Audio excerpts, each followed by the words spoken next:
दोस्तों अगर आप भी केएल राहुल को शानदार खिलाड़ी मानते हैं तो वीडियो को लाइक जरूर कीजिएगा।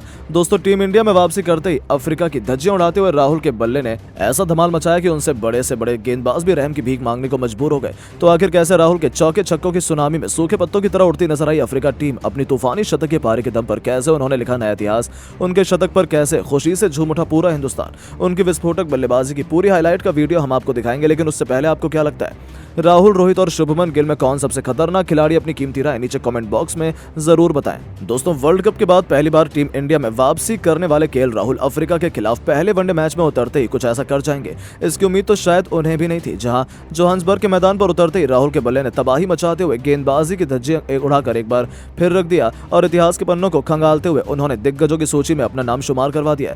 जी हां, आपको बता दें कि केएल ने अपने चिर परिचित अंदाज में आते ही पॉइंट्स के ऊपर से बेहतरीन चौका जड़कर अपनी पारी की शुरुआत की थी। बस फिर क्या था, उनको शुरुआत मिल चुकी थी। इसके बाद उन्होंने पीछे मुड़कर नहीं देखा। राहुल तो एक बार फिर गेंदबाजों के लिए यमराज बन गए। गेंद लेकर आए थे शमसी, उनके कंधों पर विकेट चटकाने की बड़ी जिम्मेदारी थी, लेकिन राहुल के सिर पर तो खून सवार था। उनका स्वागत ही राहुल ने मिड ऑन के ऊपर से 90 मीटर लंबे छक्के से किया था। तो फिर इस ओवर में उन्होंने शमसी के परखच्चे उड़ाते हुए एक नहीं दो नहीं बल्कि 3 खौफनाक छक्के और एक बेहतरीन चौके की बदौलत 23 रन बटोरे और इसे अब तक का सबसे महंगा ओवर बना दिया। उनकी अद्भुत बल्लेबाजी देखकर तो अफ्रीकी खेमे से लेकर हजारों दर्शक भी दंग रह गए थे। इसी के साथ राहुल ने अपनी वापसी के साथ ही केवल 20 गेंदों पर अपना अर्धशतक भी पूरा कर लिया था और एक बार फिर अपनी खौफनाक बल्लेबाजी से पूरे क्रिकेट जगत का ध्यान अपनी तरफ आकर्षित कर लिया। आज तो अफ्रीका की खूब पिटाई हो रही थी। गेंदबाज तो रहम की भीख मांगने पर मजबूर हो गए थे। स्पिन के जादूगर केशव महाराज के सिर के ऊपर से गगनचुंबी छक्का बटोरकर उन्होंने अपने शतक की तरफ रॉकेट की रफ्तार से कदम बढ़ाने शुरू कर दिए थे। अफ्रीका के कप्तान एडन मार्करम की हालत बद से बदतर थी। वो सोच रहे थे कि कैसे इस खिलाड़ी के आतंक को रोका जाए, लेकिन वो कहां मानने वाले थे। जी हां दोस्तों, लगातार इंटरनेशनल में जलवा बिखेरने वाले राहुल वापसी के साथ ही अपने शतक की तरफ बढ़ रहे थे।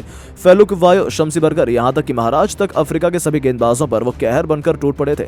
नतीजा ये हुआ कि वो पलक झपकते 95 के स्कोर तक पहुंच गए। उनको अपना शतक पूरा करने के लिए केवल एक बड़ा हिट चाहिए था। वो इतिहास लिखने के बेहद करीब थे। हर कोई उनका शानदार शतक देखना चाहता था। इसी दरमियान गेंद लेकर आए फेलुक वायो ने अपनी एक घातक बाउंसर सीधा राहुल के हेलमेट पर मार दी, जिस पर पूरे स्टेडियम सहम गया। जी हां दोस्तों, हर किसी की आंखें फटी की फटी रह गई थी, क्योंकि बल्लेबाज बुरी तरह से चोटिल लग रहा था और वहीं उनके फैंस का तो दिल ही बैठा जा रहा था। सभी उनकी सलामती की दुआ करने लगे थे।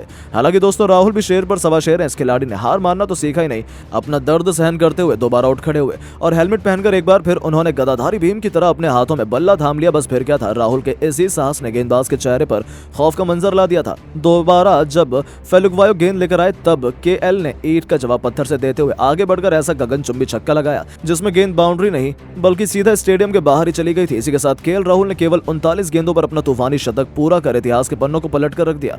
उनका वो अद्भुत छक्का देखकर तो हर कोई दंग रह गया था। अपनी खूबसूरत पारी को उन्होंने 9 घातक छक्के तो वहीं 8 खतरनाक चौकों से सजाया था। तो वहीं अभी भी बहुत से लोग भरोसा नहीं कर पा रहे हैं कि आखिर उन्होंने किया कैसे। हालांकि दोस्तों केवल अभ्यास मैच की कहानी थी, लेकिन इससे अंदाजा ही लग जाता है कि तबाही का मंजर जब प्रैक्टिस में ही इस कदर आया तो असली मुकाबले में तो क्या ही होने वाला है। लेकिन दोस्तों अब आपको क्या लगता है कि अफ्रीका के खिलाफ पहले वनडे में कौन था भारतीय बल्लेबाज शतक लगा पाएगा? नीचे कमेंट करके जरूर बताएं और ऐसी शानदार खबरों के लिए चैनल को सब्सक्राइब जरूर करें। धन्यवाद।